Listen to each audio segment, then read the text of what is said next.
Bonjour, eh bien moi je reviens du marché, et oui, mais du marché aux puces, où j'ai glané différents ustensiles de cuisine, des boîtes en métal, des vieux couverts, des vieilles casseroles, qui ne tentaient personne, et moi je vais leur donner une seconde vie pour les rendre très pratiques. Suivez-moi, direction mon atelier. Avec tous ces ustensiles de cuisine chinés, je vais vous montrer comment créer un tableau de cuisine 100% récup. Pour cela, Monsieur Benoît utilise une planche, des ustensiles de cuisine, un système électrique complet avec douille, prise et interrupteur, une pince, du fil de fer ou de cuivre, une perceuse, une visseuse et des vis.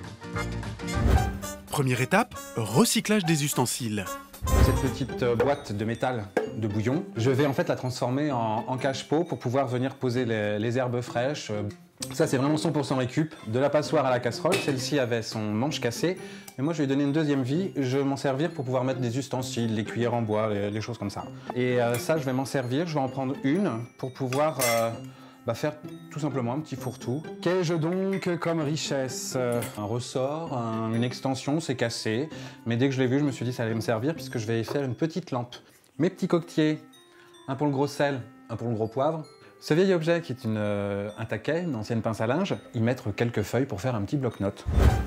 Deuxième étape, fixation des éléments. Maintenant que nos éléments sont dispatchés et placés, on va prendre des repères parce qu'il y a des éléments qui se fixent par l'avant et d'autres par l'arrière.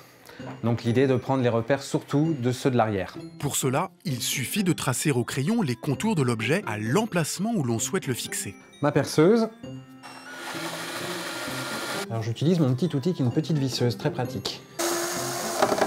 Je fais des petits trous, encore des petits trous, des petits trous, des petits trous, toujours des petits trous. Alors, qu'est-ce qui nous manque, Monsieur Benoît? Les coquetiers qui vont, eux, être fixés avec du fil de fer. En fait, c'est ni plus ni moins le système de la couture. On va utiliser les deux trous pour faire passer ce fil, et puis ça va retenir les coquetiers. Ou pas? Non plus. Toujours pas. Troisième étape, la fabrication de la lampe.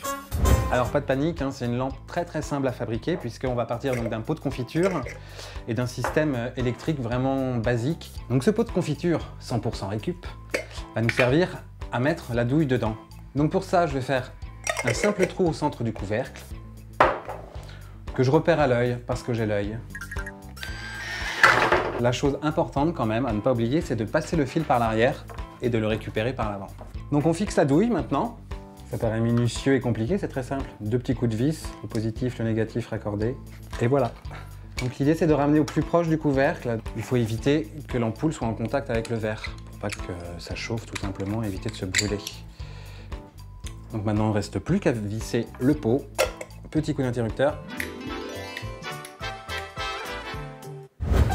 Quatrième étape, l'accrochage. Plutôt pas mal. À partir d'une dizaine d'objets chinés, Monsieur Benoît a réalisé en 1 heure un tableau de cuisine 100% brocante.